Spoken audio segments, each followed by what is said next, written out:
அடுத்ததாக திருவாரூர் மாவட்டத்தை பார்க்கும் பொழுது அங்கு பெய்து வரக்கூடிய தொடர் மழையின் காரணமாக கோட்டூர் அருகே 1000 ஏக்கரிலான தாளடி நெற்பயிர்கள் நீரில் மூழ்கியதால் விவசாயிகள் கவலை அடைந்திருக்கிறார்கள். இது குறித்த கள தகவல்களோடு இணைகிறார் எம்முடைய செய்தியாளர் நேசராஜன். நேசராஜன், வணக்கம். தொடர்ந்து அந்த பகுதியில் சம்பா தாளடி நெற்பயிர்கள் நடைபெற்று வந்தது. தற்பொழுது எவ்வளவு பாதிப்பு விவசாயிகளுக்கு அதில் ஏற்பட்டிருக்கு? மழையின் பொழிவு எவ்வளவு இருக்கிறது? கூடுதல் விவரங்களை வழங்கலாம்.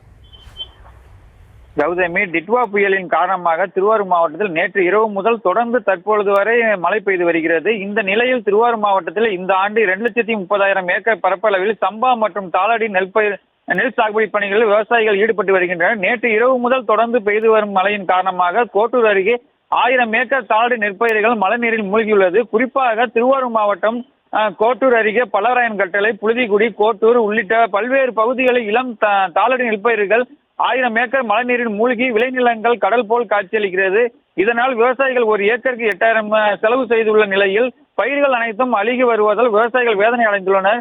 தொடர்ந்து இன்று திருவாரூர் மாவட்டத்திற்கு அதிக கனமழை எச்சரிக்கை விடப்பட்டுள்ள நிலையில் பயிர்கள் அனைத்தும் முற்றிலும் பாதிக்கப்படும் என்பதால் மாவட்ட நிர்வாகத்தின் சார்பில் அதிகாரிகள் நேரடியாக வந்து ஆய்வு செய்து மழைநீரை வடிய வைப்பதற்கான நடவடிக்கை மேற்கொள்ள வேண்டும். மேலும்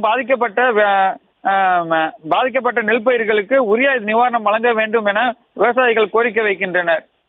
கௌதமி, விவரங்களுக்கு நன்றி நேசராஜன்.